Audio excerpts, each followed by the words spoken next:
सभी भक्तजनों का स्वागत है हमारे चैनल पर। आज हम जानेंगे निर्जला एकादशी की व्रत कथा और महत्व। तो चलिए शुरू करते हैं। शास्त्रों में निर्जला एकादशी के व्रत को सबसे कठिन और पुण्य फलदायी बताया गया है। इस व्रत में जल का त्याग करना पड़ता है। इस दिन बिना कुछ खाए पिए व्रत रखने से सभी पापों से मुक्ति मिल जाती है। मान्यता है कि मात्र इस एकादशी को कर लेने से साल भर की एकादशियों के बराबर फल प्राप्त हो जाता है। इस एकादशी को भीमसेनी एकादशी भी कहा जाता है। इस दिन व्रत रखकर पूजा करने और निर्जला एकादशी व्रत की कथा पढ़ने से भगवान विष्णु की विशेष कृपा प्राप्त होती है। निर्जला एकादशी व्रत कथा। पद्म पुराण में निर्जला एकादशी के महत्व का वर्णन करते हुए बताया गया है कि भगवान श्री कृष्ण जब पांडवों को एकादशी व्रत का महत्व बता रहे थे, उस समय जब युधिष्ठिर ने श्री कृष्ण से कहा कि हे जनार्दन, आप ज्येष्ठ मास की एकादशी का जो फल और विधान है वह बताइए।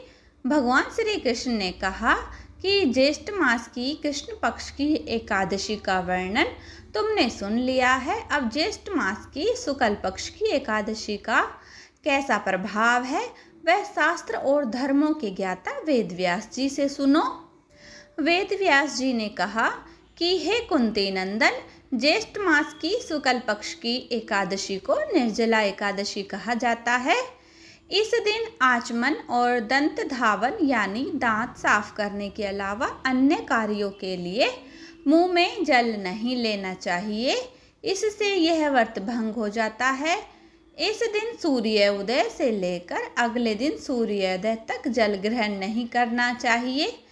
व्यास जी की बातों को सुनकर भीमसेन बोल उठे, हे महाबुद्धिमान पितामह, मेरे सभी भाई द्रौपदी सहित एकादशी का व्रत करते हैं, लेकिन मेरे पेट में वृक नामक अग्नि हमेशा जलती रहती है, जिससे मैं भूखा नहीं रह सकता।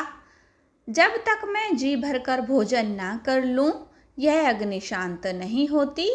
इस पर व्यास जी ने कहा कि अगर तुम्हें स्वर्ग की अभिलाषा है तो तुम्हें एकादशी का व्रत करना ही चाहिए।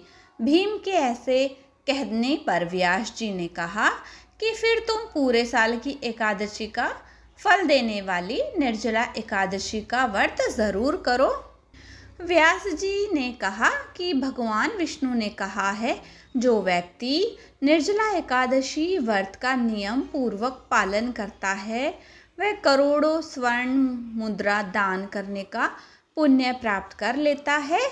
इस एकादशी के दिन किए गए जप तप दान का पुण्य अक्षय होता है, यानी वह अनेक जन्मों तक लाभ देता है।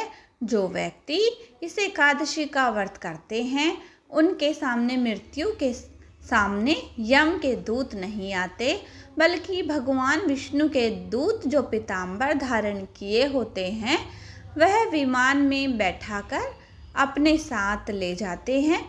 पद्म पुराण में कहा गया है कि निर्जला एकादशी व्रत की कथा को कहने और सुनने से भी ग्रहण के दौरान किए गए दान के बराबर पुण्य प्राप्त हो जाता है। तो ये थी निर्जला एकादशी की व्रत कथा। उम्मीद है आपको अच्छी लगी होगी। धन्यवाद।